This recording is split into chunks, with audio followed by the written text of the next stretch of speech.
How to fix lag on iPhone. To get started, first of all go ahead and open up the App Store application. Once you're here, go to the top right corner and tap on your profile.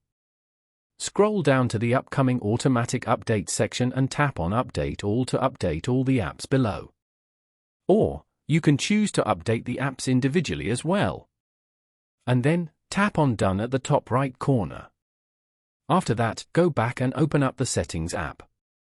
Over here, go to Battery.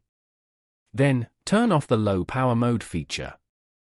Low Power Mode temporarily reduces background activity like downloads and mail fetch until you can fully charge your phone. Now, go back and tap on General. Here, go to Software Update. As you can see, your phone is already up to date. If not, then make sure to get the latest update. Following these steps, you can easily fix lag on iPhone.